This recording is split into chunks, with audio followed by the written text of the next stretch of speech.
Buenas tardes a todos y a todas. Vamos a esperar un minutito para empezar la sesión.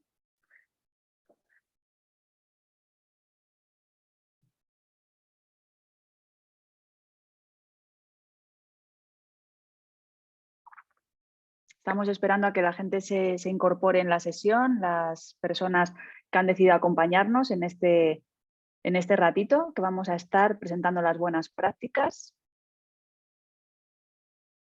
Y así podemos ir dando la bienvenida.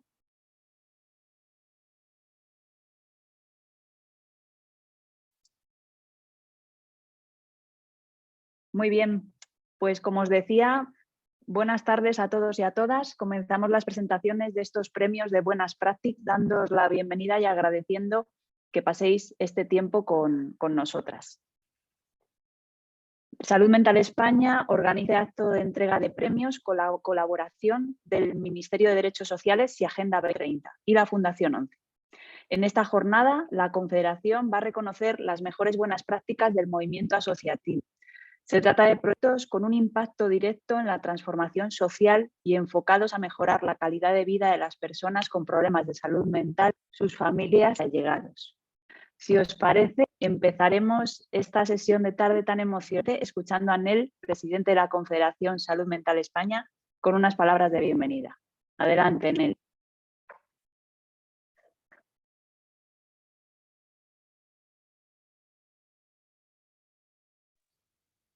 Joder. A ver, vamos. ¿Qué pasa? Ahora ya sé, ya pude, ¿no? Perfecto, Nel. Muchas gracias, Lara. Como te dije al principio, ahora te lo digo ante todo el mundo, feliz cumpleaños y gracias por apoyarnos con tu trabajo en esta experiencia tan ilusionante y tan interesante para Salud Mental España.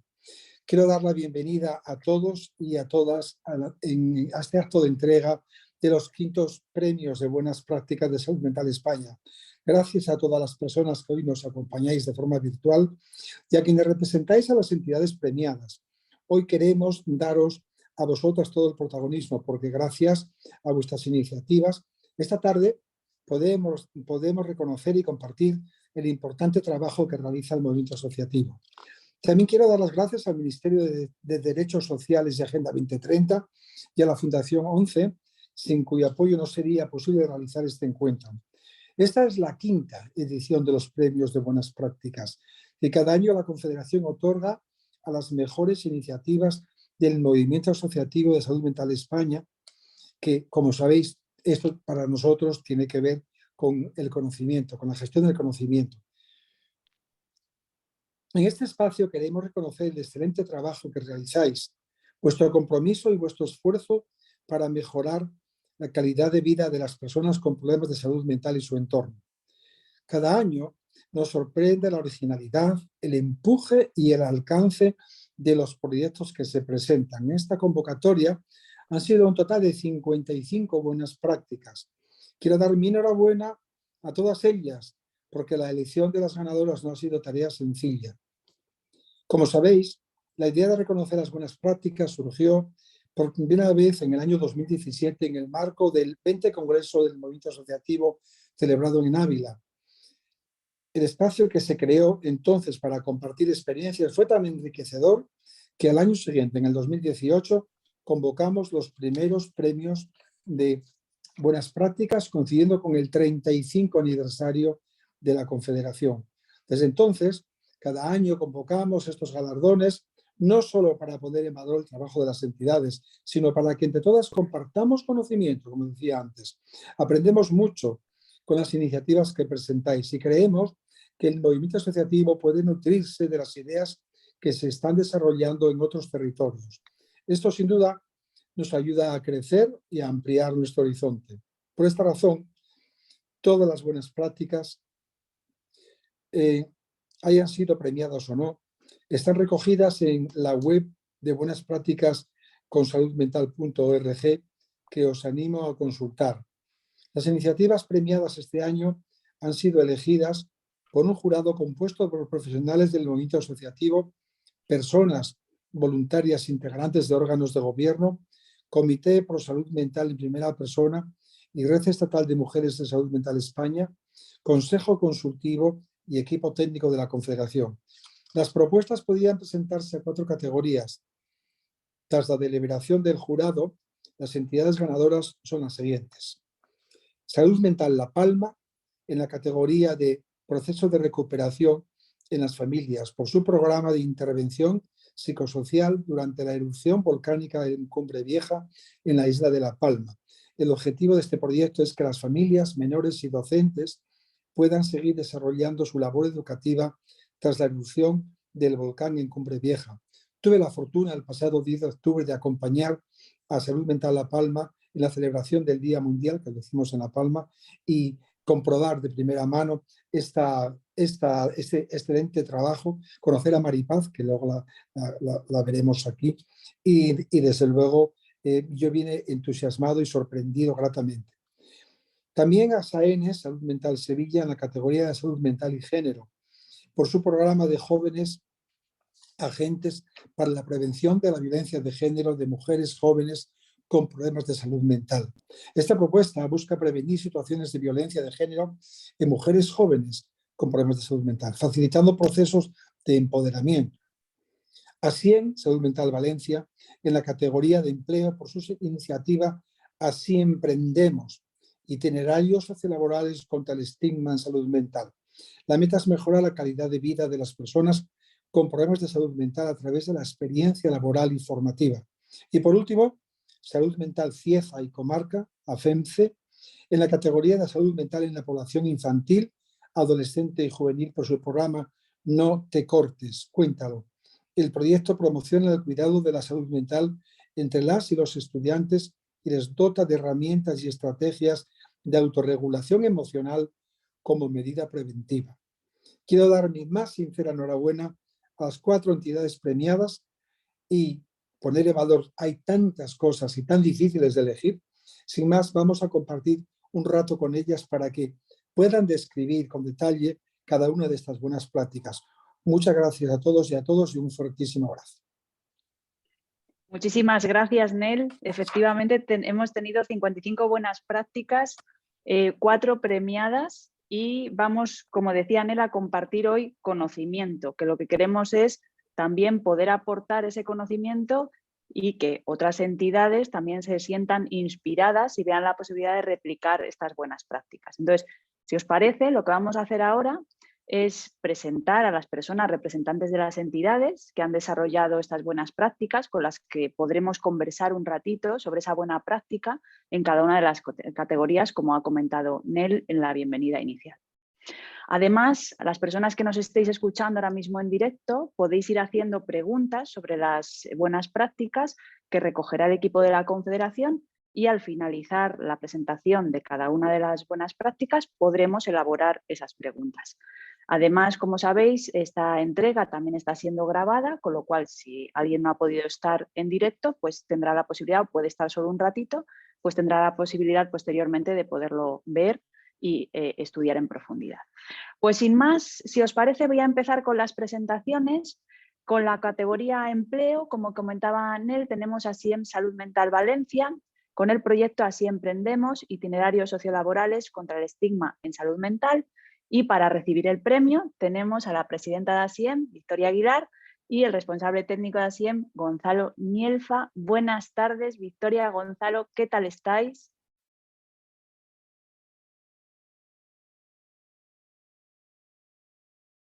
Vamos a ver si Gonzalo y Victoria me han podido escuchar, que me consta que están por aquí, pero a ver si me pueden contestar qué tal están. Hola, buenas. Hola, Sí, Gonzalo, ¿qué tal? Gonzalo, sí. Buenas tardes. Hola, Sí, buenas se te oye tardes. perfectamente. ¿Cómo Bueno, estás, Gonzalo? bien, solo aclarar que yo no soy técnico, yo soy vicepresidente primero de ASIEM. Ay, perdón, Sí. pues me habían pensado esto. No te preocupes. Fenomenal. Pues, ¿cómo estás, Gonzalo? Muy bien y muy agradecido de estar aquí. Y Victoria, ¿también estás tú ahí? Sí estoy, pero Victoria, no sé si se me oye. se te oye ahora Ah, perfectamente, vale, Victoria. es que me ponía que me teníais que dar voz vosotros. Ponía Sí, aquí. pues ya te Sí. hemos dado voz, así que se te oye perfectamente. ¿Cómo estás, Victoria? Muy bien, aquí estamos. Encantados Genial. de recibir un premio y que se haya hecho un reconocimiento tal, el del empleo tan importante. Genial, muy bien, Victoria, Gonzalo, pues muchas gracias por estar aquí. Si os parece, voy a seguir presentando al resto de entidades y en un ratito hablamos de vuestra buena práctica en profundidad. Muchas gracias. Pues seguimos con la categoría Proceso de recuperación de las familias en salud mental La Palma, intervención psicosocial durante la erupción volcánica en Cumbre Vieja en la isla de La Palma. Y para recibir el premio tenemos a la presidenta de Salud Mental La Palma, Maripaz Magdalena. Buenas tardes, Maripaz, ¿cómo estás?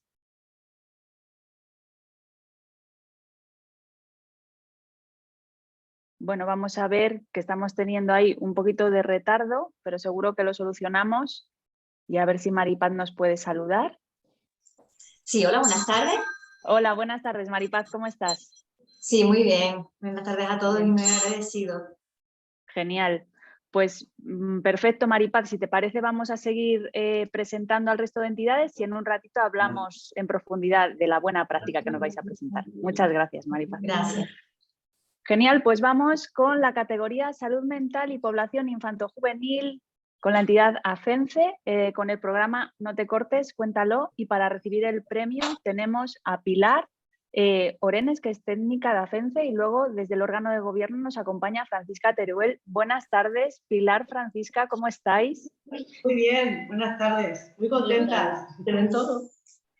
Qué bien, me alegro mucho de que estéis con nosotras hoy, Pilar y Francisca, y si os parece vamos a dar paso a las siguientes entidades y luego charlamos un ratito sobre vuestra buena práctica. Perfecto. Genial. Pues seguimos con la categoría Salud Mental y Género, ASENE Salud Mental Sevilla, jóvenes agentes para la prevención de la violencia de género de mujeres jóvenes con problemas de salud mental. En el último momento, pues creo que ha podido entrar Lucía Rodríguez, directora gerente de ASAENES. ¿Está con nosotros hoy? Sí. Sí, Hola, Lara. Lucía. Hola, buenas tardes. Buenas tardes, ¿cómo estás? Bienvenida. Muy bien, muy ilusionada, gracias. Fenomenal. Muy bien, Lucía, pues estábamos haciendo las presentaciones que te has incorporado ahí con el tiempo justo y ahora vamos a empezar a ir hablando con cada una de las entidades y te daremos paso. ¿Vale? Muchísimas gracias por estar aquí y enhorabuena. Muy bien, pues si os parece, vamos a ir, como os decía, dando paso a las diferentes entidades, pero antes me gustaría compartiros las láminas que se han hecho de las diferentes buenas prácticas, que tenéis acceso a ellas en la página web de Buenas Prácticas de la Confederación Salud Mental España, y vamos a mirarlas un momentito. No nos va a dar tiempo a leerlas, ya las tenéis para poderlas revisar en la página web, pero así podéis ver pues, un poquito de lo que vamos a hablar, de la categoría empleo, así emprendemos, y veis que tenéis este resumen de la buena práctica para que podáis profundizar en esta buena práctica más adelante. También tenemos la que hablábamos de salud mental La Palma, que estamos hablando de la categoría procesos de recuperación de las familias, que ahora posteriormente podremos hablar un poquito más. El programa No te cortes, cuéntalo, categoría salud mental y población infanto-juvenil.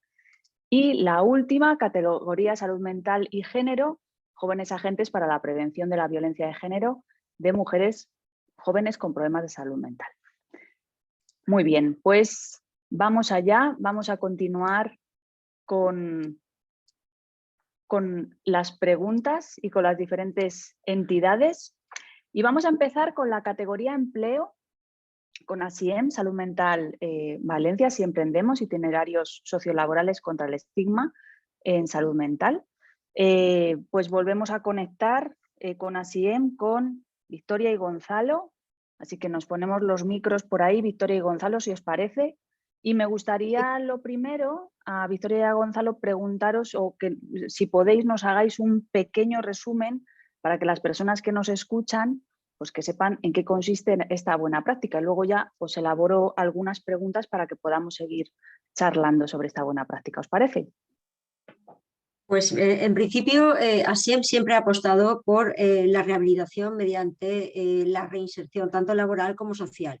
Y obviamente uno de los temas que siempre están en el candelero es el del empleo.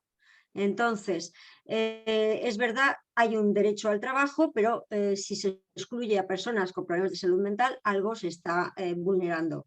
De manera que tanto por culpa del estigma como incluso por el retraimiento de muchas personas que tengan un problema de salud mental, no se accedía al trabajo. La mejor forma es mediante apoyos, recursos y sobre todo ayudar al empleador conseguir la inserción laboral. Con lo cual, el trabajo del itinerario consiste en hacer primero, previamente, una especie de contacto con el empleador y a la vez levantar capacidades, es decir, hacer que las personas que tienen un problema de salud mental puedan acceder al empleo mediante ese esfuerzo, esa formación, ese esfuerzo que supone y con apoyos y con un seguimiento y siempre teniendo en cuenta que la persona está arriba del todo. Y la verdad es que no pedimos otra cosa más que ya que se ejerza el derecho al trabajo y que llegue a todos. Me imagino que Gonzalo también querrá decir algo, ¿verdad?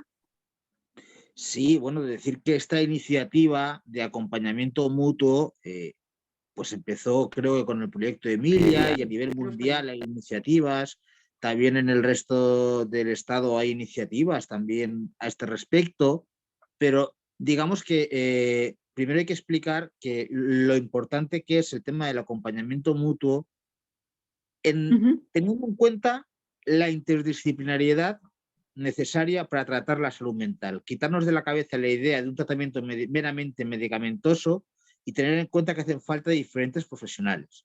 Normalmente esta figura de acompañamiento mutuo se hace mediante voluntariado como mucho dentro de las asociaciones. ¿Qué es lo que ha conseguido nuestra asociación en concreto? Pues firmar un acuerdo con la Consejería de Sanidad para que estas personas, habiendo recibido un curso, el primero que hicimos, basado en otra asociación, y después adaptando un curso de sociosanitario en residencias a la situación de la salud mental, con una selección muy, vamos a decirlo claro, muy bien hecha y muy rigurosa de las personas que iban a trabajar en los centros de salud, mental, es decir, dentro de donde está el modelo que nosotros creemos que es el centro de salud comunitario como eje de la atención. Esa es la clave, que esas personas están trabajando, están cobrando y están como un trabajador más en el centro de salud mental comunitario. La experiencia está saliendo bien, porque normalmente hemos recibido bien, a estas personas han sido bien recibidas por los equipos. Los profesionales que no quieren coordinarse con ellos, pues no lo hacen, pero la inmensa mayoría sí, se está documentando todo y la experiencia es muy positiva, dicho por los propios usuarios de los servicios. La clave Gonzalo, está... o sea, que sí, te preguntaba que por lo que me cuentas entonces habría habido una profesionalización del acompañamiento mutuo, ¿no? De lo que antes comentabas, entonces es subirlo a un rango ya de haberlo profesionalizado, ¿verdad? Sí, Bueno, hay que dejar claro que...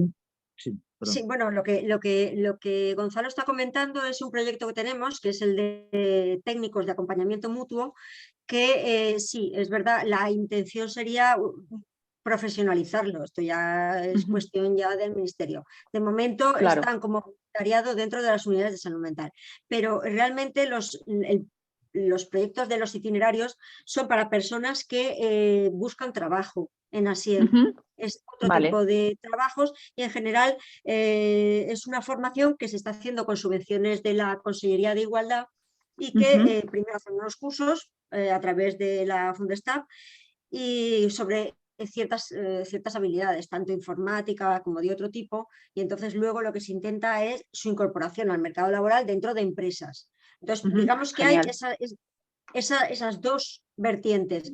Como bien ha dicho Gonzalo, la parte de intentar profesionalizar lo que sería la experiencia personal de cada una de estas personas que están en las unidades de salud mental integradas dentro de un equipo multidisciplinar. Y por otro lado sería ya el trabajo dentro del mercado laboral libre, allá en el que incluso también nos hemos interesado mucho también por entrar en la función pública. Es decir, que se abra la ratio para que puedan entrar personas. Por tanto, ahí hay mucho trabajo. Podemos entrar todas las asociaciones ahí y seguir peleando. Claro. Qué bien. Sí, sí, sí. Victoria, Gonzalo, ahora mismo estos premios de buenas prácticas en esta sala puede haber gente que no sea de entidades, o sea, que sea gente de la población general que ha entrado pues, a informarse porque le ha parecido un tema interesante. Entonces, me gustaría que me contestarais esta pregunta también para que las personas que vengan a escucharnos pues, entiendan la importancia de esta buena práctica, ¿no? ¿Cómo cambia la vida de las personas con problemas de salud mental al conseguir empleo? ¿Qué es lo que cambia en ellos, en el contexto? O sea, ¿por qué tanto hincapié en esto? Contadme un poco cuál es el cambio. Bueno, empiezo yo, si acaso Gonzalo sabrá muchísimo más porque conocía a mucha gente que tiene problemas de salud mental y está en este momento trabajando. Es muy complicado para una persona quedarse todos los días metido en su casa y tener habilidades sociales. Es muy complicado para una persona poder tener una independencia si no tiene recursos económicos. También es para la familia tremendo ver a una persona que la tienes en casa en paro. Por tanto, tanto la formación como el empleo es absolutamente necesario para la rehabilitación y recuperación de esa persona, pero a la vez para la liberación también que supone para las familias, etcétera, el tener a una persona que tienes en casa trabajando. Por otro lado, no es un problema para el empleador siempre que tenga un apoyo, siempre que se haya concertado y se haya preparado al empleador para recibir a personas que tengan problemas de salud mental. ¿Por qué? Porque uno de los factores principales es el estrés. Entonces es probable que necesiten en algún momento muy puntual ayuda y apoyo. Por lo demás, el trabajo a realizar lo puede hacer perfectamente cualquier persona y con ello no hay que excluir absolutamente a nadie y menos a personas que a lo mejor previamente han tenido un empleo, han tenido una crisis, por ello tienen un problema de salud mental y podrían ejercerlo perfectamente con apoyos. Y luego, por otro lado, a la familia también y tanto al entorno en general, allegados, amigos, etcétera, nos libera de esa presión, de esa fuerza que supone el tener que estar empujando siempre a una persona, ayudándola y pues aguantando un poco el malestar que tenga y también valorando su independencia. ¿Qué quiere decir con eso? Que si tiene un dinero que puede él emplear tanto en un alquiler como en su casa, realizar las actividades de la vida cotidiana, va a mejorar. Y uno cuando mejora necesita menos medicación, el gasto es menor, con lo cual en general, tanto para no solo ya para nosotros ahí la familia y el entorno, no, es para la sociedad en general. Para la sociedad. ¿Y por qué Genial, no? Victoria. Gonzalo, no sé si tienes algo que añadir a lo que ha comentado Victoria.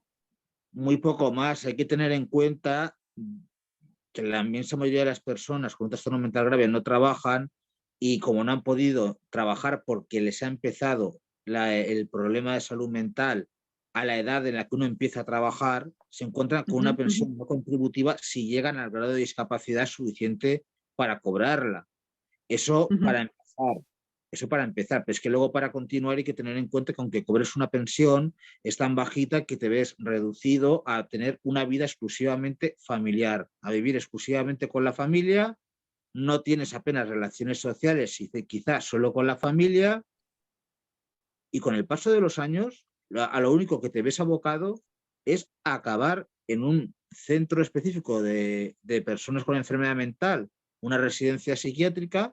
Normalmente eso es lo que nos encontramos. Sin embargo, con la inserción laboral y otras cosas, pero la inserción laboral aquí es esencial, la persona puede mejorar de verdad y la persona puede realizar algo parecido a su proyecto de vida. Hay que insistir que es un tema de libertad y derechos humanos. Nunca quitarnos eso de la cabeza, que se trata de que la persona pueda ejercer su libertad y sus derechos como los demás, que al final es que redunda en beneficio de todos, como decía Victoria. Sí. Es que al final, si una persona trabaja, pues evidentemente esa persona no va a ser un coste igual ni en medicación, ni en pensiones, ni en recursos, como lo va a ser si trabaja y, hablando claro, contribuye. Totalmente. Además, lo que decíais al final redunda en que la rehabilitación es multifactorial, ¿no? Cuando socialmente muchas veces pues, se enfoca a un único factor, ¿no? A una única solución, pero como bien estáis comentando ahora, estamos hablando de un montón de factores que hacen que esa rehabilitación sea posible. Me gustaría haceros una última pregunta antes de pasar a la siguiente buena práctica, que viendo un poco lo que comentáis y lo interesante de vuestra acción, me gustaría saber qué os proponéis respecto a esta buena práctica en el 2023, si vais a continuar con el proyecto y si tenéis algunas, lo que decías, Victoria, ¿no? Pues hay mucho por hacer, ¿no? Si hay algún próximo paso que nos queréis adelantar hoy. Bueno, de momento lo que vamos a hacer es lo que había adelantado Gonzalo con respecto a las personas por ayuda mutua, es decir, aquellas personas que están trabajando dentro de las unidades de salud mental, abrir campo e intentar que entren en otro tipo de entidades. Por ejemplo, aquí en Valencia hay un proyecto de CIPI, que es el SASEM, que es de acompañamiento en domicilio y acompañamiento en cada uno de los ayuntamientos. Eso estaría también muy bien, poder tener personas formadas para que pudieran formar parte de un equipo especialista en salud mental. Y luego, por otro lado, continuar e intentar buscar la manera de que el seguimiento que se hace a las personas que tienen o que consiguen un empleo con apoyo sea real. Es decir, no simplemente que lleguen a una empresa que tenga una serie de beneficios por hacer un contrato de trabajo, sino que esa empresa se comprometa de verdad a hacer un seguimiento y adaptar este trabajo a las características de cada uno de las personas que hay individualmente. Gonzalo, Genial. ¿si quieres comentar algo? Sí, Gonzalo. No, nada que añadir, solamente el tema de pasar como idea de un círculo vicioso de cronificación, que es al fin y al cabo lo que estamos recibiendo a día de hoy en materia de tratamiento del trastorno mental grave, de pasar del círculo vicioso a un círculo virtuoso, vamos a decirlo claramente, de que la gente puede ir mejorando de verdad, vamos a darle la vuelta y vamos a utilizar lo que verdaderamente estamos viendo que funciona.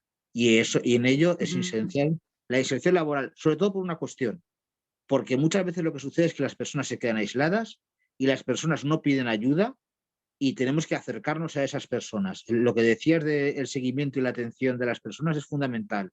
Poder acercarnos y poder acercarnos otras personas usuarias a esas personas que se están quedando aisladas.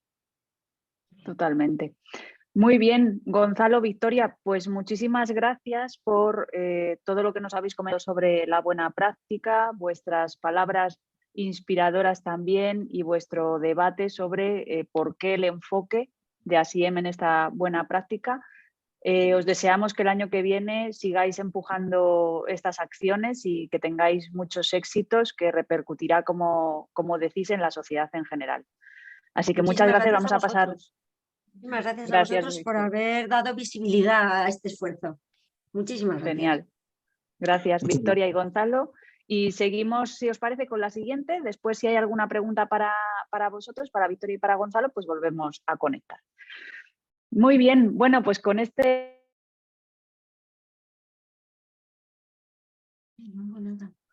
Perdonad.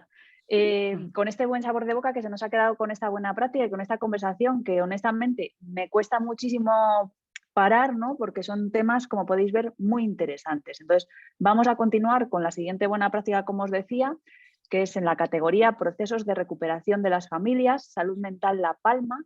Vamos a hablar de su proyecto de intervención psicosocial durante la erupción volcánica en Cumbre Vieja, en la isla de La Palma. Y tenemos con nosotros, como os comentaba antes, a Maripaz, presidenta. Hola, buenas tardes, Maripaz, ¿cómo estás? Muy buenas tardes. ¿Bien? Muy buenas tardes a todos, sí.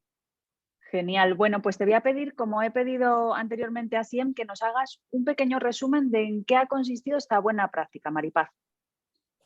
Bien, la buena práctica pues, es relacionada con la erupción a partir del 19 de septiembre de 2021 del volcán Cumbre Vieja, en aquel momento denominado así, donde nos vimos inmersos en una situación de catástrofe, una situación de prestar ayuda a aquellas personas que, siendo damnificadas de manera directa o indirecta por el volcán, estaban evacuados de la zona más conflictiva de lo que era la erupción volcánica Y nuestra principal preocupación en aquel momento y actualmente, y yo creo que por mucho tiempo, era el estado de bienestar, principalmente de los menores.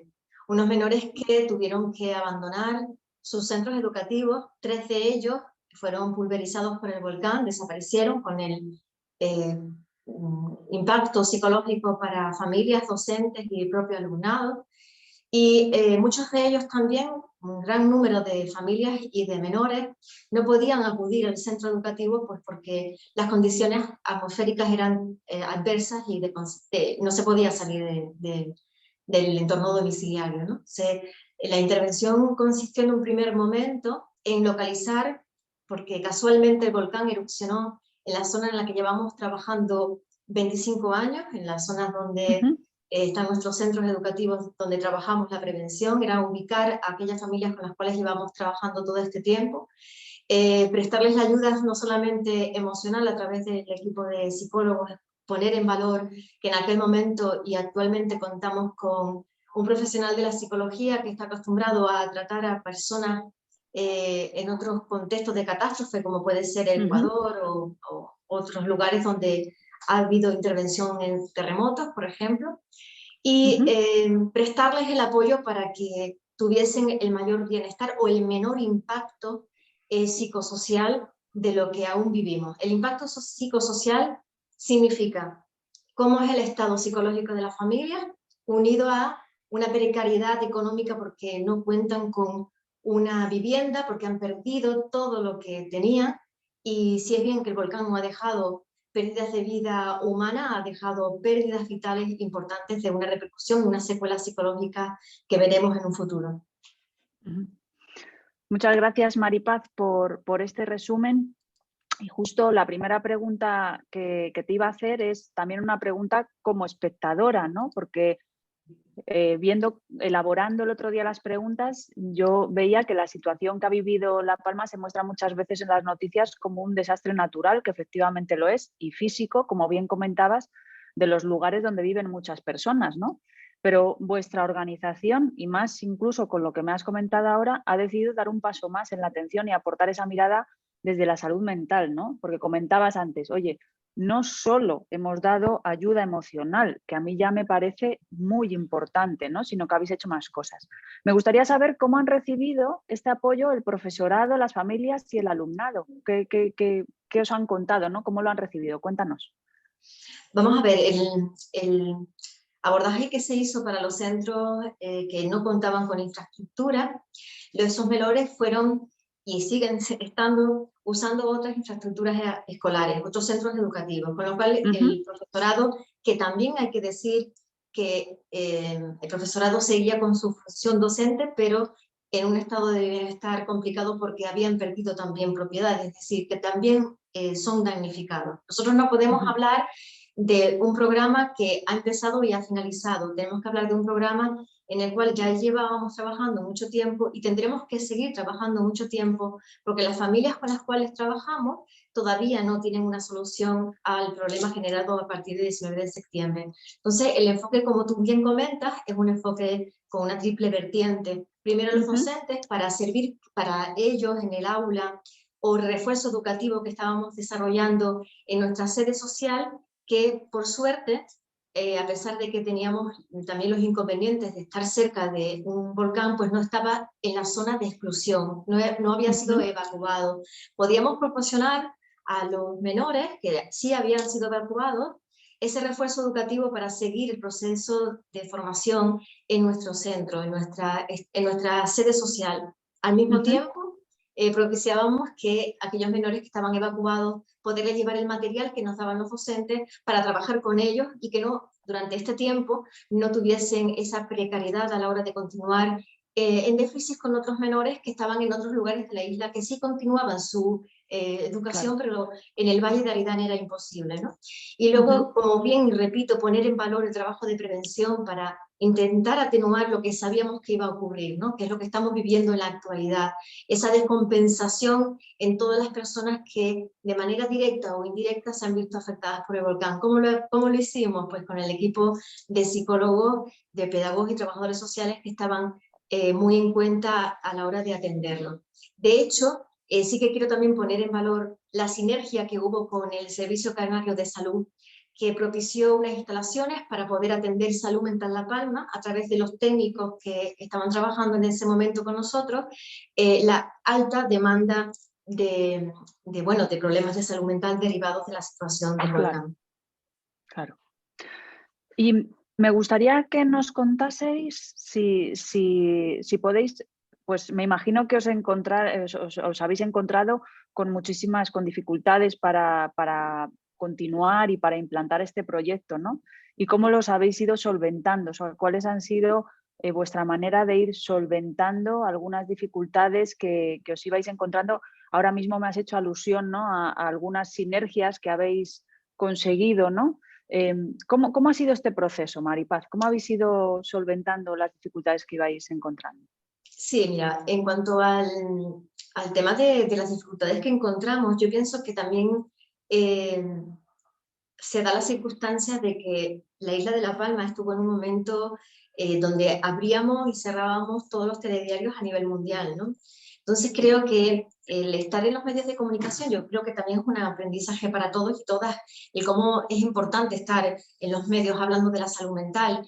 Ha sido para nosotros, sin lugar a dudas, para la salud mental La Palma, un aprendizaje, y hemos visto cómo la solidaridad, la generosidad y la implicación de las personas, incluso de las administraciones públicas, ha dado un giro.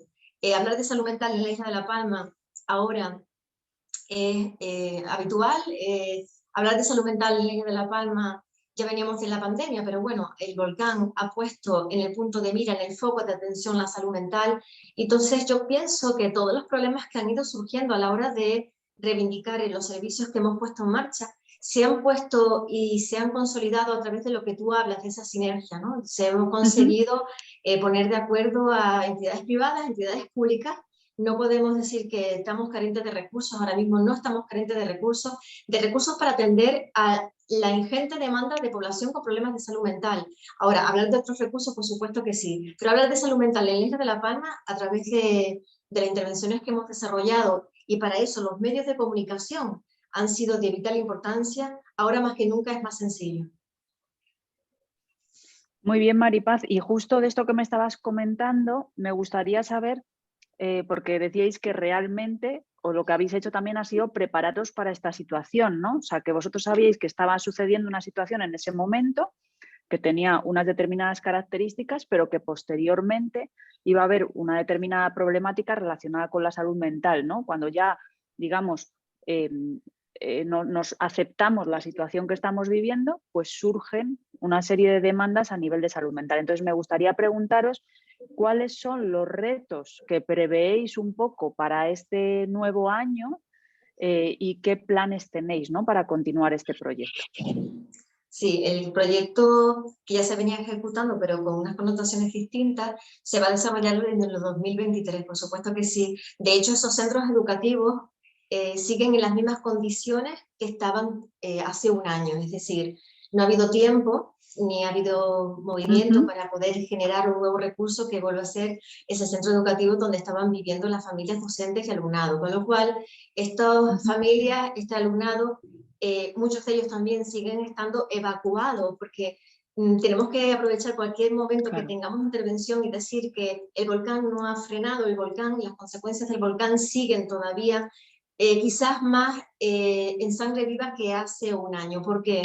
Porque pasamos de la incertidumbre de un 19 de septiembre a creer que esto tendría solución pronta. Pensábamos que una vez finalizado el volcán, volveríamos quizás en nuestras mentes al lugar donde estábamos viviendo, por lo menos en lo que es territorio, pero ahora estamos en la desesperanza. La incertidumbre ha pasado a desesperanza. La población que estamos atendiendo es una población que no encuentra futuro, que no encuentra solución a sus problemas, porque todavía, como bien sabéis, no existen recursos habitacionales para tantas familias, para tantas miles de personas que están afectadas, con lo cual el proyecto continuará en el 2023 con, no solamente desarrollando refuerzo educativo, sino con otros muchos que hemos tenido que poner en marcha para atender la salud mental de manera preventiva. Siempre, a mí me gusta siempre en salud mental La Palma hablar de prevención, más de que esperemos a que aparezca los problemas ya con estadios avanzados o crónicos. Nosotros apostamos por la prevención y por eso llevamos también casi 25 años trabajando en los centros educativos. La responsabilidad que tenemos para seguir trabajando en los centros educativos después de tantos años es mayor, porque sabemos que ahora nuestras familias están económicamente y también psicológicamente peor que nunca. Maripaz, y hablando un poco de esta triple vertiente que comentabais, ¿no? Que tiene que ver con la familia, el profesorado y el alumnado, todo el apoyo que estáis brindando, ¿dónde crees que está teniendo mayor impacto? ¿Estamos hablando de los tres o hay un núcleo donde vosotras creáis que está teniendo mayor impacto? Sí, mira, nosotros consideramos que las familias, el rol de cuidador de sus padres, de esas madres, familia de manera general y amplia, es la población que más se está viendo beneficiada de lo que estamos haciendo. Mira, las familias están inmersas en un proceso burocrático increíble, inmersos en papeleo para poder el tema de seguros, el tema de dónde me ubico, de dónde consigo una vivienda en alquiler, situación que es caótica en nuestra isla porque es que no hay tampoco viviendas en alquiler, no hay territorio, claro, ¿verdad? Entonces estos padres, estas madres no están preparados ahora mismo para hacer un seguimiento para estos menores, para estos niños. Entonces sí es verdad que siempre consideramos que son ellos los que realmente ven en nosotros un apoyo. De hecho, el incremento de pedir ayuda por situaciones en los adolescentes, como puede ser voz de alarma por tema de suicidio, se ha incrementado muchísimo a raíz de pandemia, pero también aquí en la isla a raíz de erupción de volcán. Entonces, claro, si me quedo, tendremos que decantarnos por un sector, un vector que se está beneficiando más de nuestra intervención, y así también hemos querido que sea, son esos padres, esas madres que están totalmente desbordados. Si ya es preocupante la situación que han tenido de perderlo todo, pensar que pueden perder en el proceso que están viviendo vital, también la educación y la crianza, perder también la salud mental de un hijo o una hija, para ellos es preocupante. Así nos lo hacen saber, así estamos actuando, y también quiero poner en valor que ellos han cambiado el rol de ver la salud mental. Esta influencia de la salud mental en los medios ha hecho que se pierda muchísimo el miedo a la hora de pedir ayuda, y padres y madres que antes eran reacios a pedir al psicólogo, a decirles que tu hijo puede tener un problema, ahora son ellos los que quieren que sus hijos sean evaluados. Por lo tanto, es un avance para la salud mental, creo que de manera general, y por supuesto que se vea que podemos hacer trabajo de prevención y que esto sirva también de ejemplo. Genial, Maripaz. Pues la enhorabuena por este premio, y fíjate tan bien enfocado, ¿no? Por lo que tú decías, en la categoría de procesos de recuperación de las familias, justo lo que tú decías, tan importante para que también ellos puedan luego asumir ese rol de cuidadores y de cuidadoras. Pues muchísimas gracias por vuestra intervención, muy interesante. Vuelvo a decir lo mismo que he dicho con Asiem, me parece tan interesante que me da mucha pena tener que pasar a la siguiente, no sé, no tener espacio para estar por lo menos media hora con cada una de vosotras, pero muchas gracias y enhorabuena por el premio, Maripaz. Muchísimas gracias a ustedes por tenernos en cuenta. Genial, bueno, pues ya hemos pasado por dos buenas prácticas, categoría empleo, categoría procesos de recuperación de las familias, y vamos a entrar con la categoría salud mental y población infanto-juvenil, AFENCE, el programa No te cortes, cuéntalo. Tenemos a Pilar y a Francisca. Hola Pilar y Francisca, ¿cómo estáis? Poneros el micro, porfi, que lo tenéis quitado. Os veo, pero todavía no os puedo oír. Ahora, muy bien. Bueno, bienvenidas. Si os parece, Pilar y Francisca, me gustaría que nos hicierais un pequeño resumen sobre esta buena práctica. Pues mira, nosotros llevamos ya 6 años desde AFENCE trabajando con población infanto-juvenil, en nuestro proyecto BLIC, y bueno, llevamos observando que, sobre todo desde la pandemia y toda la situación de confinamiento, un aumento de conductas autolíticas, de ideas suicidas en la población infanto-juvenil. Y la verdad es que esto nos preocupaba mucho. Y bueno, también otro tipo de conductas de riesgo. Estuvimos pensando qué podíamos hacer, ¿no? Desde aquí, cómo podíamos ayudar a la prevención de este tipo de conductas. Y se nos ocurrió hacerlo a través de los centros educativos. Entonces diseñamos un programa, el No te cortes, cuéntalo, pues que se trata un poco de sensibilizar y de prevenir a la población infanto-juvenil pues, de este tipo de conductas que son pues, bastante peligrosas. Y también, pues, bueno, de concienciar sobre la salud mental y sobre la importancia de cuidarnos, ¿no? Emocionalmente, mentalmente, y de cómo hacerlo, porque la verdad es que muchos de nuestros chicos y chicas en este ámbito andamos un poco perdidos. Todo el mundo tiene muy claro cómo podemos cuidarnos físicamente, pero a la hora de cuidar nuestra salud mental, ahí ya no lo tenemos tan claro. Muchas veces los adultos tampoco, pero en población infantil juvenil todavía más pasa esto. Bueno, tuvimos la colaboración de uno de los institutos de secundaria de aquí de Cieza, del Tortosa, que nos abrió sus puertas y nos dijo, por supuesto, podéis implantarlo aquí. Y eso hicimos. Empezamos el año pasado con este centro y intervenimos con 270 alumnos aproximadamente. Y este año, aparte de seguir con el proyecto en este centro, hemos aumentado a 2 centros más de educación secundaria. Así que bueno, pues estamos muy contentas, la verdad, porque, no sé, estamos teniendo buenos resultados y buena acogida al proyecto. Genial, Pilar, Francisca, muchas gracias por el resumen para contextualizar un poco a las personas que nos estén escuchando. Y la primera pregunta que tenía era cómo surgió la idea. Por lo que me comentas, Pilar, tuvo que ver por el aumento, ¿no?, que estábamos viviendo tras la pandemia de la población infanto-juvenil con algunas conductas. Surgió a partir de ahí, ¿verdad, Pilar? Sí, exacto, esa situación de aislamiento, ¿no?, que supuso el confinamiento, la pandemia, el miedo. El no poder conectar con la gente que, bueno, pues eso sobre todo en una etapa infanto-juvenil. Claro, ha sido total. para todos y para todas, pero para esa época todavía más. Y como consecuencia observamos, pues eso, mucha tristeza, depresión y conductas como, bueno, adicción a las nuevas tecnologías, adicción a otro tipo de sustancias, en la autolesión, un aumento, ¿no?, de esta conducta, como un mecanismo de autorregulación. Claro, ¿no? claro. Al final es como vivimos en un mundo en el que intentamos todo lo que nos genera malestar, como huir de eso. Y hay veces que, bueno, pues como siempre decimos, las emociones no son buenas ni malas, todas nos sirven. Y es verdad que la tristeza no es agradable, pero hay momentos en los que, bueno, tiene sentido. Claro. Y bueno, hay que gestionarla, hay que a veces permitirla también, Claro. no huir. Claro. Y bueno, y darle herramientas para que Claro. puedan gestionar ese malestar de una manera sana para ellos, que no conlleve un daño, ni para ellos. Y además, claro, qué interesante, Pilar, porque como bien comentabas antes, hay una dificultad seguramente por la población infanto-juvenil de no saber, ¿no? O sea, sé que esto es importante, pero no sé cómo gestionarlo, pero también seguramente por parte del profesorado, ¿no? Entonces entiendo que vuestro proyecto tuvo buena acogida porque seguramente muchas personas adultas, como comentabas tú, Pilar, pues podemos tener dificultades o desconocimiento de cómo poder gestionar nuestra salud mental y entonces no sabemos trasladarlo a esta población infanto-juvenil. Exacto. Y además los profes están muy cerca de ellos y pasan muchas horas con ellos. Y es fácil que ellos lo detecten, ¿no? Cuando un menor o una menor está llevando a cabo este tipo de conductas.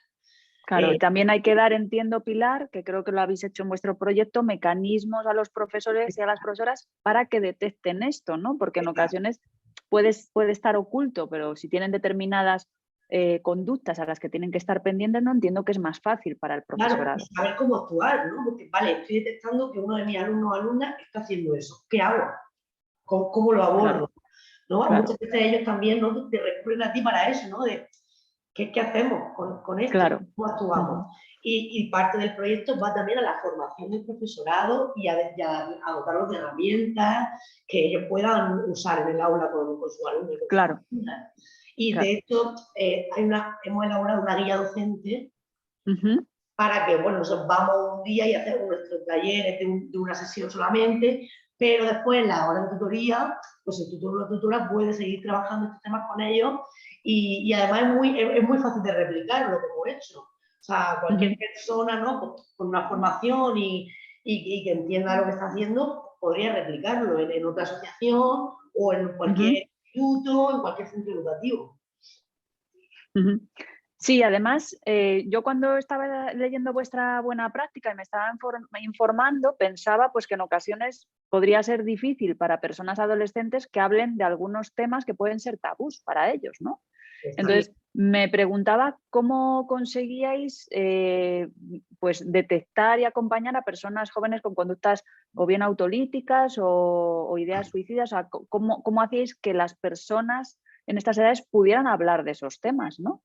Pues mira, hay una cosa que nos está funcionando muy bien y es una cosa muy sencilla, que es un cuestionario anónimo que pasamos al final de la charla. Ahí nadie tiene que poner su nombre y ahí tienen total libertad para expresarse. Y también, aparte de darle herramientas, ¿no?, para que gestionen eso, les pasamos nuestro contacto. Y sí que hay muchos adolescentes que se han puesto en contacto con nosotras después de recibir la charla, ¿no? Pues, oye, pues a mí me está pasando esto y no sé qué hacer. Claro. Entonces ahí se puede detectar. Y además el anonimato, ¿no? Esos cuestionarios no sabemos quiénes son, ¿no? Pero ahí podemos estar alerta de lo que está pasando. Claro. Si algún chico o alguna chica comenta que esto es lo que le está pasando, bueno, pues avisamos al tutor, ¿no? Pues echa un pico, que aquí están pasando cosas, y luego pues darle nuestro contacto. Estamos aquí, trabajamos con chicos y con chicas de vuestra edad, y bueno, hacemos atención psicológica, orientación, acompañamiento, no estáis solos y podéis contar con nosotras. Y la verdad es que hemos recibido varias peticiones de ayuda. Claro, yo creo que también es una cuestión de generar el contexto, ¿no? Un contexto adecuado en esas charlas que dais, ¿no? Para que las personas vean que no solo les pasa a ellas lo que les está pasando, sino que puede ser algo que pase a otras personas de la población, y luego lo que tú decías, ¿no? Como generar un contacto donde luego puedan acudir, o sea, que esa puede ser una buena vía. Y en esto que me contabas, Pilar, de todas las, porque es un proyecto que, claro, aquí no tenemos tiempo, pero es bastante amplio. Yo animo a las personas a que se lean un poco toda esa buena práctica, porque habéis hecho muchas cosas. De todo lo que habéis hecho, ¿qué destacarías con mejores resultados en la población infanto-juvenil? O sea, ¿qué habéis hecho que digas, ostras, es que aquí hemos detectado una buena vía de entrada para poder acercarnos a esta población? Bueno, el hecho de hacerlo a la población general, en un centro escolar, ¿no? De llegar a todos y a todas. Yo creo que eso ha sido un acierto, porque ya no es que a ti te esté pasando algo, sino también cómo acompañar a una persona que esté pasando por ahí. Porque bueno, pues los adolescentes antes le cuentan sus problemas a su mejor amigo, a su mejor amiga, que a lo mejor a sus padres o al profesor, ¿no? Entonces, también ¿y qué hago si mi amigo me cuenta? O si yo sé que está haciendo eso. ¿Qué hago? ¿Cómo lo acompaño? ¿No? Porque alguna vez, pues que si me entero de que mi amiga está haciendo eso, bueno, ¿no? Como le monto una, bueno, pues a lo mejor esa no es la mejor manera, porque, bueno, a lo mejor no te lo cuentas, si esa es su cuenta. Pues también, ¿no? Le hablamos en su idioma, intentamos hacerlo lo más accesible y lo más familiar para ellos posible, y darle herramientas, no solo si a ti te está pasando algo, sino si tú tienes conocimiento de que a alguien de tu entorno le está pasando algo, cómo acompañarlo, ¿no? Y eso. Qué interesante esto que dices, Pilar, de la red de apoyo, ¿no? Porque efectivamente estamos tratando con una población que es posible que al profesorado y a la familia no les informe, pero sí que tienen amigos a los que sí. A veces pasa inadvertido porque se esconden, porque no lo cuentan, ¿no? Y por eso se llama No te cortes, cuéntalo. Claro. Es como que pierdan el miedo y que aprendan a contar y a decir los problemas que tienen. Aunque ellos crean que es una tontería, que aprendan a hablar con alguien. Si no encuentran a alguien de la familia, pues alguien de fuera que les pueda ayudar, que les pueda apoyar, o que simplemente les pueda escuchar. A veces un chico joven solamente necesita que lo oigan. Claro.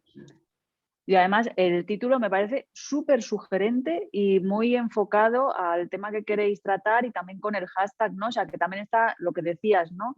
Pilar y Francisca, comentabais como también amoldar el lenguaje, ¿no? Acercarte a un lenguaje accesible, porque muchas veces nos acercamos a la población infanto-juvenil con un lenguaje que no les llega. Entonces también es una cuestión de amoldar el lenguaje. Para terminar, porque lo que os decía, lo que decían las anteriores entidades que están participando en esta sesión, es una sesión que hemos abierto a la población en general. Entonces podemos tener desde entidades o personas que les ha parecido interesante los temas que íbamos a tratar. Entonces me gustaría desde vuestra experiencia, imaginemos que hay alguna familia que está ahora mismo preocupada o viviendo una situación de estas características con las personas adolescentes con las que conviven. Entonces me gustaría ¿qué le diríais a esa familia que está viviendo esa situación, ¿no? ¿Cuáles serían las principales pautas para esa familia que quiera prevenir o detectar que se está oliendo algo pero no sabe por dónde tirar, ¿no? ¿Qué les diríais? Pues yo les diría pues igual que a ellos, a los adolescentes, ¿no? Que no se corten y que lo hablen. Y que no lo traten como un tema tabú, ¿no? Porque muchas veces desde la ignorancia un poco de no sé cómo actuar, pues prefiero evitar el tema. Bueno, pues háblalo con tu hijo, con tu hija, con naturalidad, acompáñalo en eso y, como dice Francisca, pedir ayuda. Es importante hablar y dialogar y decir, tengo este problema, claro. O sea, que una pauta que podemos decir en general respecto a la salud mental, que va muy con vuestro lema, es hablar, ¿no? Contar las cosas que nos están pasando, y en este caso a veces sentimos que con la población infanto-juvenil no podemos tener ese tipo de conversación, no les puedo preocupar, no les puedo preguntar por lo que les pasa, no tal, y a lo mejor justo estamos haciendo el efecto contrario, ¿no? Con esto de no hablar. O bueno, le echemos la bronca, ¿no? De que cómo claro. está haciendo esto, ¿no? Entonces, claro, al final pues se esconde, porque es que si me pillan, me la voy a cargar. Bueno, claro. Pues no, porque si lo están haciendo, bueno, pues mira a ver qué está pasando, claro. Cuál es el estado emocional, habla, pregúntale cómo le ha ido el día, qué le ha pasado, ¿no? Hay veces, además ahora con la nueva tecnología hay poca comunicación en casa, ¿no?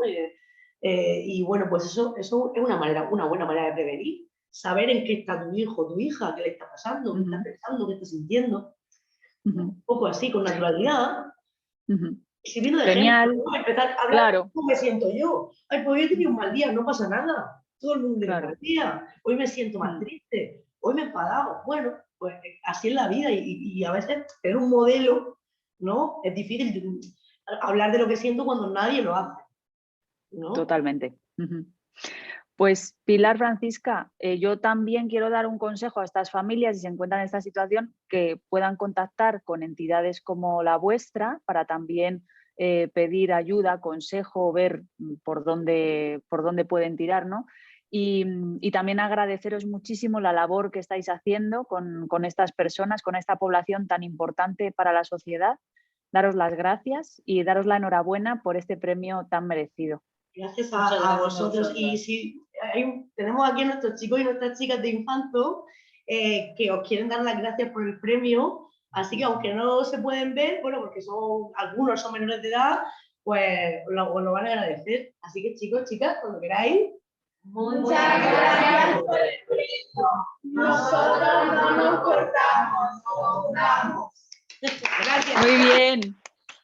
Muchas gracias. Qué alegría que hayan podido estar Pilar y Francisca. Gracias por este último regalo, que ha sido un regalo. Muchas gracias. Genial, pues continuamos. Pues ya veis, o sea, nos estamos quedando con este maravilloso sabor de boca, ¿no? De las diferentes entidades que nos van contando. Y nos vamos con la última entidad, no menos importante, con la categoría Salud Mental y Género. La entidad es ASAENE, Salud Mental Sevilla, jóvenes agentes para la prevención de la violencia de género de mujeres jóvenes con problemas de salud mental. Y tenemos a Ana María, a Lucía, perdóname, Lucía Rodríguez, que está acompañándonos hoy. Y quería, Lucía, pues lo primero, como todas las entidades, que nos resumas un poco en qué consiste el proyecto.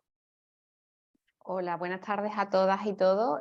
Pues bueno, nuestro proyecto trabaja las relaciones entre los jóvenes adolescentes y trata las relaciones desde un punto de vista de relaciones igualitarias y relaciones que no sean violentas. El objetivo fundamental de esta buena práctica es pues, prevenir situaciones de violencia de género en mujeres jóvenes con problemas de salud mental, facilitando procesos de empoderamiento para la prevención de la violencia de género desde un punto de vista amplio, ¿no? Nosotros lo que trabajamos es con un grupo de jóvenes, chicas y chicos de entre 13 y 30 años, bueno, realmente sí, hasta 32 años llegamos. Y lo que trabajamos con ellos son diverso material de qué supone amar positivamente y qué es respeto, qué significa amar, qué no es, porque hoy en día tenemos mucho consumo a través de redes sociales de determinadas cosas que nos dicen que es amar y que amar está subordinado, es subordinar relaciones. Entonces todo esto intentamos a través de talleres trabajarlo para que ellos entiendan cuáles son las relaciones sanas, ¿no? y sean capaces de identificar y relacionarse a través de la pareja de forma simétrica y evitar que es la violencia, ¿no? Entonces, pues todo esto lo hacemos a través, ya digo, de información, de formación y a través de talleres que sean atractivos para estos jóvenes. Talleres que en este caso, en esta edición, lo que hemos hecho es a través de la fotografía. A través de la fotografía hemos estado trabajando a través de esos recursos audiovisuales, a través de esa metodología, pues qué supone para cada chica, para cada chico, las relaciones de pareja, ¿no? Y hemos introducido este proceso creativo para que a su vez sea este contenido sea más atractivo y suponga también parte de su recuperación. Y todo esto lo hacemos pues intentando trabajar desde el empoderamiento de las personas que tienen el problema de salud mental, para que sean ellas mismas las que detecten estas situaciones, las corrijan y salgan, ¿no? Y además en paralelo se ha trabajado con alumnos y alumnas de distintos institutos de secundaria, en los que se les ha ido pues haciendo campañas de divulgación con el material que han hecho estos jóvenes en estos talleres. Y hemos celebrado todos los 25, el 25 de noviembre es el Día Internacional contra la Violencia de Género, pues todos los 25 de todos los meses hemos celebrado el Día contra la Violencia de Género, con distintos lemas que ellos mismos han elaborado y han preparado, y con información relevante que se ha ido tratando en los distintos talleres. Qué interesante, Lucía. Pues un poco a colación de lo que comentabas, la introducción que nos has hecho sobre esta buena práctica, que es muy completa, que también le animo a la gente a que pues, investigue un poquito más. Me gustaría preguntarte algo que tiene que ver con lo que nos has comentado, ¿no? ¿Qué impacto veis vosotras que ha tenido las redes sociales en la vivencia y concepto del amor? Bueno, pues yo creo que es fundamental, porque hoy en día lo que son todos los bloggers, todos los influencers, transmiten en ocasiones una serie de valores que no son los valores que todos desearíamos, ¿no? En una sociedad en la que el hombre seguimos transmitiendo todos los micromachismos que antes se transmitían en casa, pues los hemos elevado, ¿no? A esas plataformas, a esas redes sociales, y seguimos transmitiéndolos a través de esas redes sociales. Seguimos transmitiendo que no podemos tener sentimientos, que los hombres no pueden llorar, que las relaciones de poder y de fuerza son desde el hombre hacia la mujer. Entonces todo esto se transmite hacia los jóvenes. Transmitimos la pornografía, el ciberbullying, todo este tipo de cosas. Al final es lo mismo que ha habido siempre en la sociedad, pero que ahora estas plataformas han amplificado, ¿no? Y han llevado ya pues a unos niveles en los que, claro, antes tenías un acoso en el colegio con una situación de violencia de género y quedaba en el colegio, y ahora el problema es que sale de esa plataforma y se transmite a toda la sociedad, ¿no? Hablaban de poder desconectar, que antes, aunque teníamos estas conductas, salías del colegio y tenías otros contextos donde no se continuaba, ¿no? Y ahora se continúa. Y además de esto, por lo que comentabas, pues hay conceptos que se han ido perpetuando, ¿no? y que se han ido amplificando, y además entiendo que hay una dificultad justo en este periodo, en esta edad, en la que les cuesta discernir aquello que pueden poner en duda, ¿no? Que pueden empezar a filtrar, que hay cosas que tal vez sí, tal vez no. No sé si hacéis alguna formación o intervención directamente en el uso de la tecnología respecto a los mensajes. Sí, bueno, con la tecnología trabajamos, porque es que ellos trabajan con la tecnología, ¿no? Claro. No podemos ser ajenos. Yo ya soy de otra generación, pero hoy los y las jóvenes trabajan desde la tecnología, y por eso usamos recursos tecnológicos. Pues, por ejemplo, en los primeros talleres hemos estado usando cortometrajes, todos temas audiovisuales, porque son los que ellos usan. Y luego todos los ejemplos que utilizamos y son los que trabajamos son sacados de chats, de mensajes de WhatsApp que se envían, incluidas sus faltas de ortografía, entonces, Claro. o todo es abreviar el qué, el Sí. acá, todo ese tipo de cosas. Sí, Usamos ese lenguaje, que es el que ellos entienden y el claro. que usan además habitualmente. Claro. Y además, un poco lo que comentaban Pilar y Francisca, ¿verdad? Que hay que amoldar el lenguaje y un poco amoldarte a poner ejemplos que tengan que ver con su vivencia, ¿no? Porque si no, desde ahí desconectan. Claro. De todo lo que ha pasado, Lucía, porque entiendo, pues es un proyecto, como que comentábamos, muy amplio, que habéis intervenido de muchas maneras, que también ha habido esa parte de impacto en la comunicación a partir del 25N, ¿no? De hacerlo todos los meses. ¿Qué es lo que más os ha sorprendido del proyecto? Que digáis, pues esto no nos lo esperábamos, ha sucedido, o esto creemos que ha tenido un gran impacto, o esto ha funcionado muy bien. Si me tuvieras que elegir una cosa, ¿qué sería? Pues el interés que han mostrado, porque en principio este ya es el tercer año que realizamos el proyecto, ¿vale? Es decir, que ya el año que viene vamos a por el cuarto. Entonces, al principio no teníamos mucho miedo de los temas que íbamos a abordar, si iban a resultar interesantes, porque además en todo el tema de igualdad de género hay mucha terminología que es compleja y es difícil de entender, ¿no?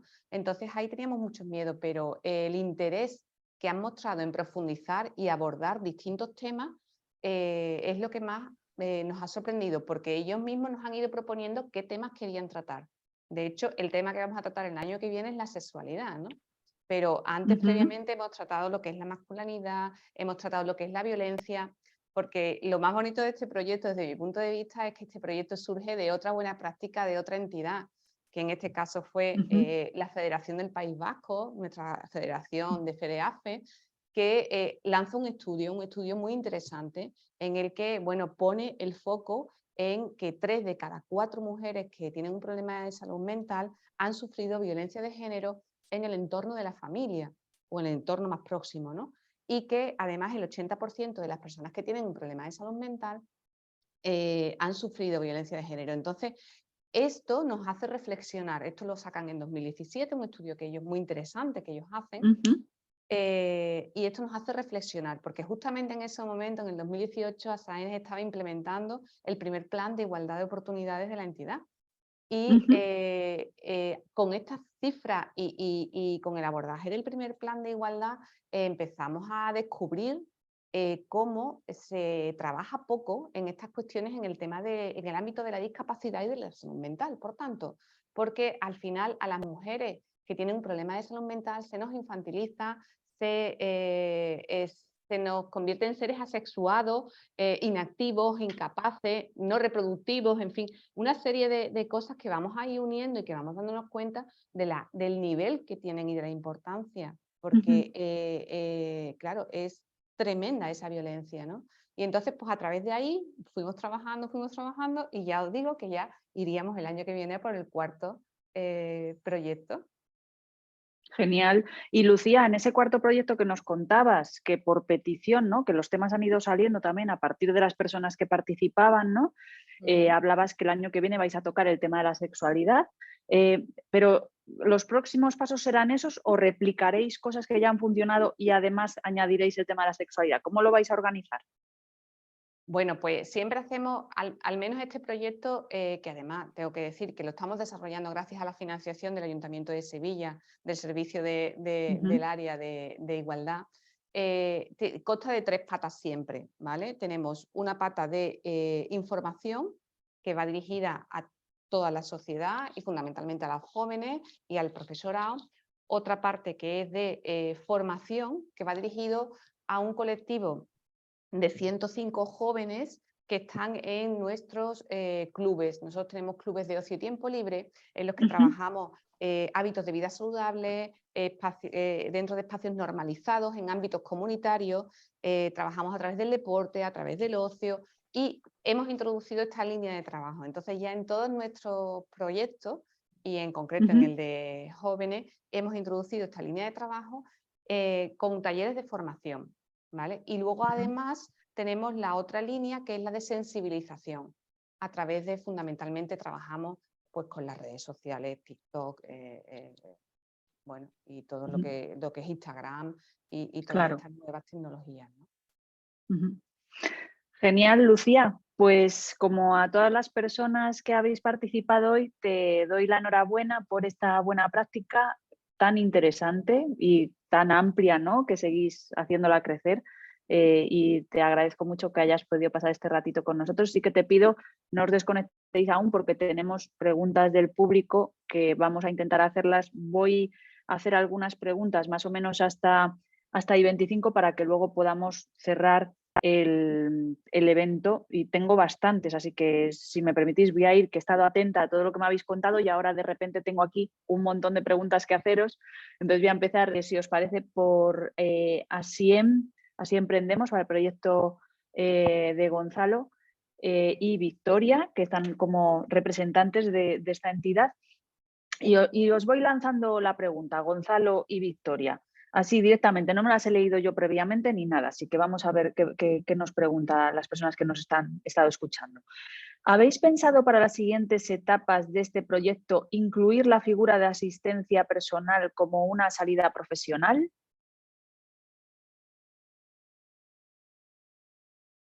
No os escuchamos todavía porque estáis muteados, Victoria y Gonzalo.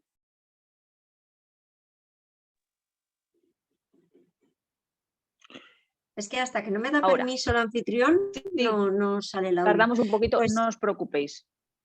sí, hemos pensado en la asistencia personal, que es lo que te comentaba antes, también en el acompañamiento a domicilio. Si es por inventos, los que haga falta. La verdad es que sí, apoyamos mucho el tema de entre iguales, que además aparte nos hemos dado cuenta de que comparten muchas experiencias. Siempre es positivo, vale la pena. Y luego el entorno normalmente comprende mejor cuando ve a otra persona cómo se relaciona con su familiar. Y entonces Claro. sí, es verdad que vale la pena. Y luego muchas preguntas que se tienen normalmente en las familias, que suelen ser de esto es de la enfermedad, esto es normal. Y entonces con una persona pantalla, que digo yo, una persona reflejo de lo que significa tener un problema de salud mental, se te va mucha tontería.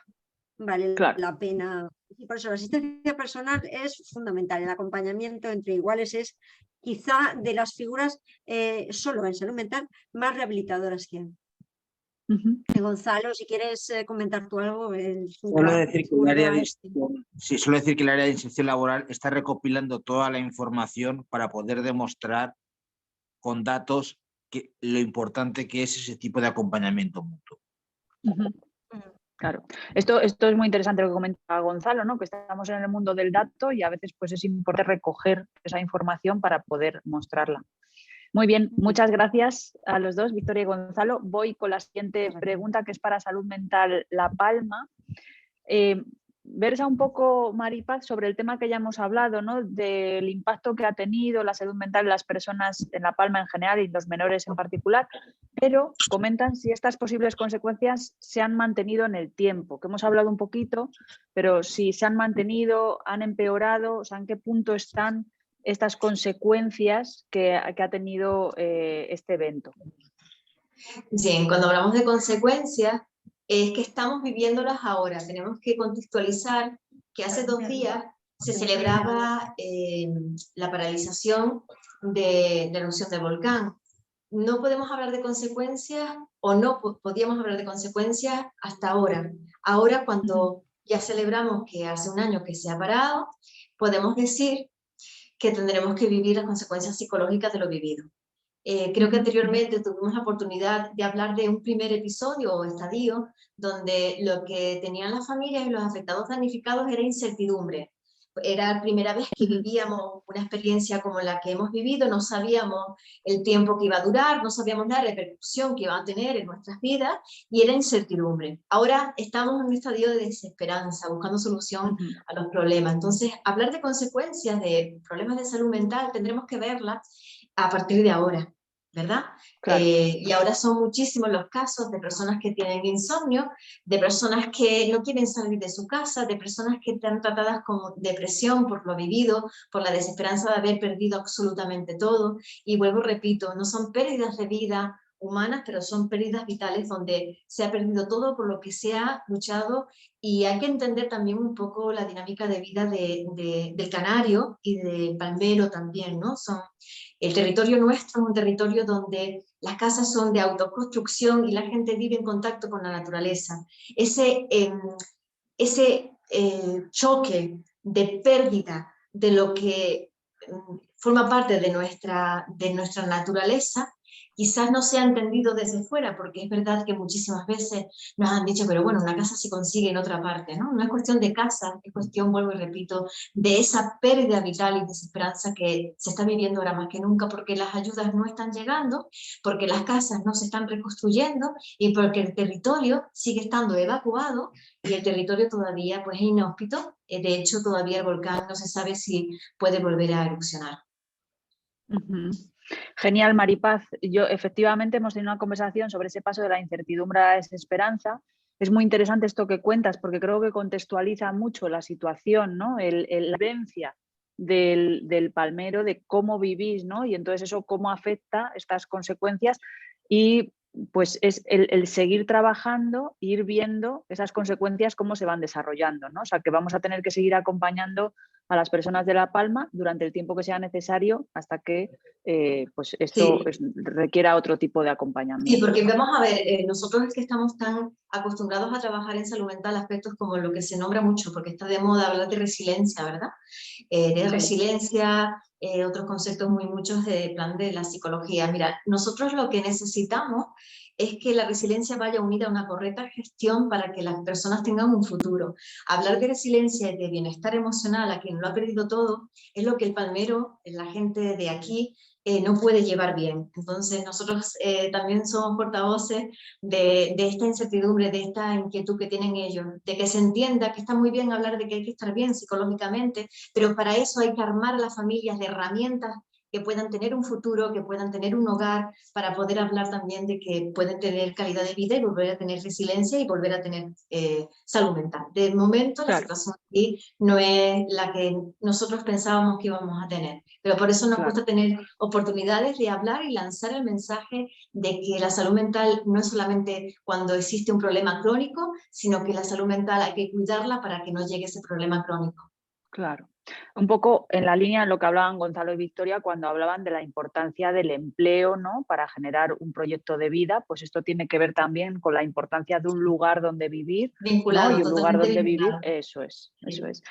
Pues muchas gracias, Maripaz. Vamos a seguir con la siguiente pregunta, que en este caso es para FENCE, para el proyecto No te cortes. Mirad, nos comentan que con la irrupción de la pandemia se ha puesto de manifiesto nuevos escenarios con posibles desencadenantes de problemas de salud mental, intentos autolíticos, en los que las redes sociales están teniendo un peso importante. ¿Cómo se ha contemplado este escenario respecto a las redes sociales y cómo influyen las redes sociales en este aumento de demandas? O sea, ¿qué habéis detectado vosotros respecto a lo que estáis viviendo y redes sociales? ¿Cómo lo habéis vivido o cómo lo habéis gestionado?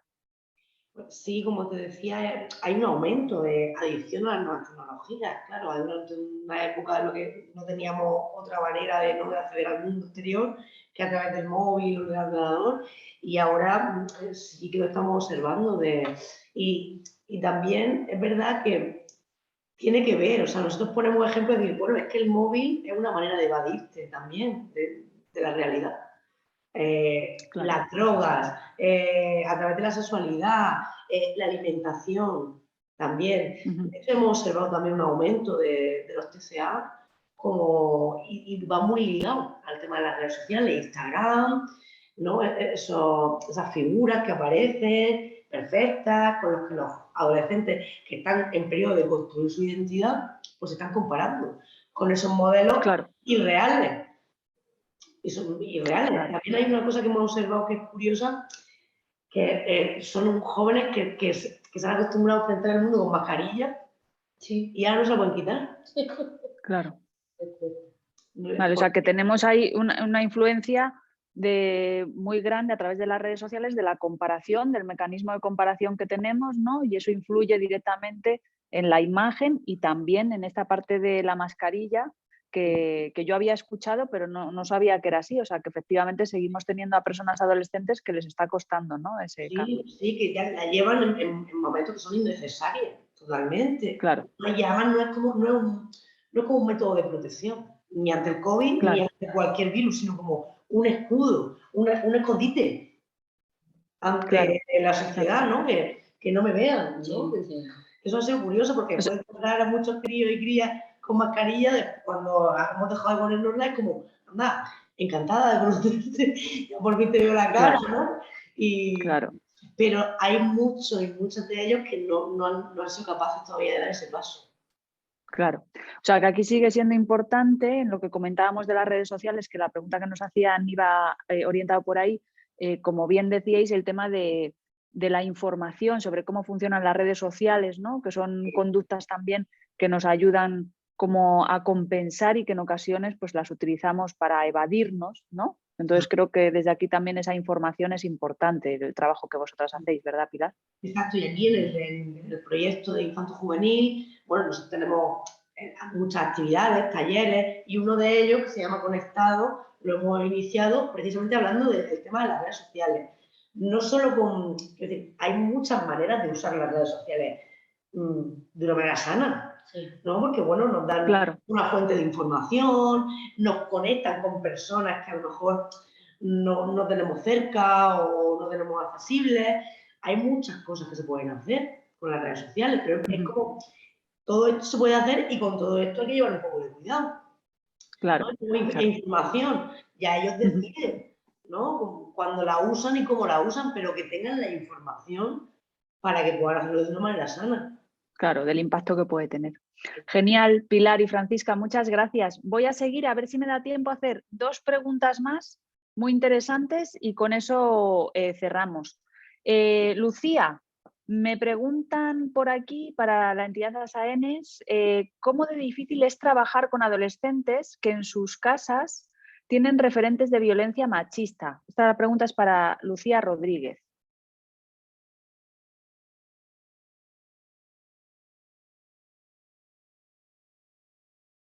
Ahora, ¿no? Ya, es que estaba reactivándolo todo. Claro, sí, no te preocupes. Bueno, pues, hombre, cuando el machismo está en casa, pues como todo es mucho más complicado. Pero es verdad que los jóvenes y las jóvenes son muy permeables.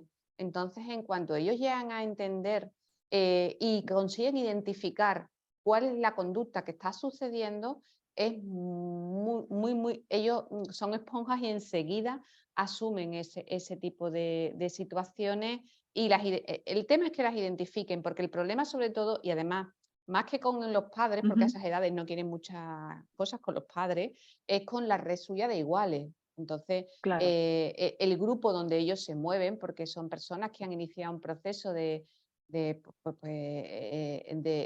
problemas de salud y por lo tanto en cierta medida han visto interrumpida, ¿no? su vida por esta dificultad y ahí dejan de tener amigos. Entonces al final en Asaenes lo que tienen es un grupo de amigos, un grupo de iguales, un grupo de personas que no les cuestionan por su problema de salud, porque son iguales, todos tienen problemas de salud, que pueden ir a hacer lo que hacen todos los grupos de jóvenes y de personas de esa edad, ¿no? Pues ir a jugar a los videojuegos, ir a sus centros cívicos o casas de la juventud a participar en conciertos, pero en un entorno amigo. Entonces yo creo que al final, desde ese entorno amigo, ellos lo que se identifican rápidamente es cuando su compañero o su compañera está utilizando un lenguaje sexista, dónde está el micromachismo y claro, lo identifican rápidamente en casa. Pero vamos, yo no creo que sea una dificultad que haya machismo en sus casas. Hoy en día, pues en cierta medida la cultura nuestra es una cultura machista y nos ha transmitido en mayor o menor medida esos micromachismos que todos convivimos, pero que no nos damos cuenta, pero que están ahí. Claro, Lucía, qué interesante esto que dices, porque el otro día escuchaba una conferencia de este tema y hablaban de identificar y de luego qué hacer con eso. O sea, que al final son personas que están adquiriendo herramientas para identificar y para saber qué hacer, ¿no? Mostrar a otros, etcétera. Entonces es muy interesante.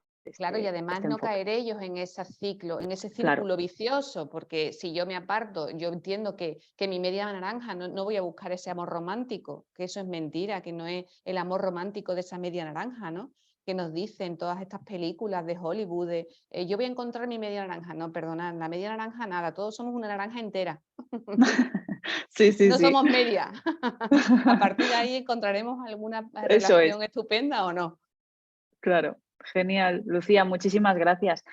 Bueno, pues comentaros que hemos tenido bastantes preguntas que no os puedo hacer todas porque necesitamos un poco ser coherentes con lo que os habíamos comentado, ¿no? De cumplir los tiempos para que las personas que habéis decidido compartir este ratito con nosotros y con nosotras, pues podáis estar y podáis disfrutar de todo esto, ¿no? Entonces, bueno, yo por mi parte agradecer a SIEM, Salud Mental La Palma, a FEMCE, a SAENES por haber pasado este rato con nosotros y con nosotras y por haber compartido parte de la sabiduría que han ido adquiriendo a lo largo del desarrollo de estas buenas prácticas. Ha sido un placer estar con vosotros y con vosotras en este espacio que a mí se me ha hecho muy corto, o sea que ojalá podamos tener otros espacios donde poder comentarlo más.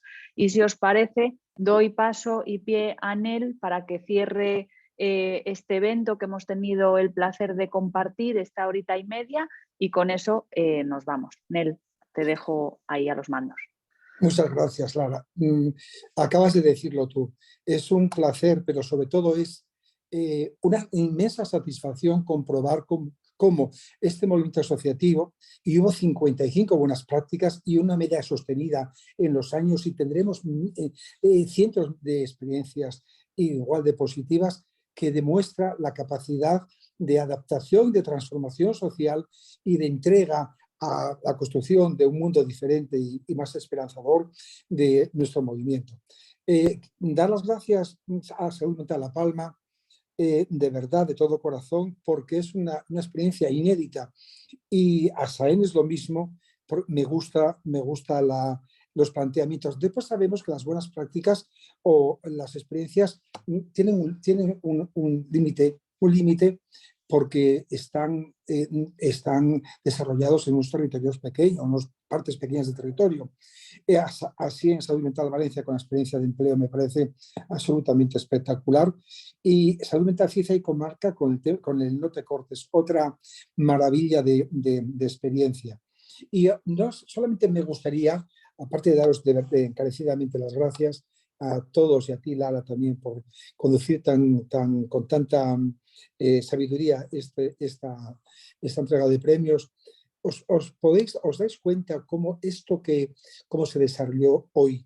Cualquier colectivo, pues estamos en streaming, no sé, de un país de Sudamérica, de Perú, pues hay un grupo de madres o de amigos que tienen alguna inquietud de esta y que se les está dando unas pautas de trabajo claras si quieren empezar aparte de que si algo les interesa a cualquier persona, se pueden dirigir a Salud Mental España y ahí hablaremos de lo que haga falta y aportaremos todo aquello que podamos aportar. Insisto, 1.000.000 de gracias, 1.000.000 de gracias, continuar trabajando, que el futuro va a ser nuestro, de verdad. Gracias. Muchas gracias, Nel, y con esto damos por cerrado este evento que hemos tenido. Esperamos que paséis unas estupendas fiestas y nos vemos pronto. Muchas gracias.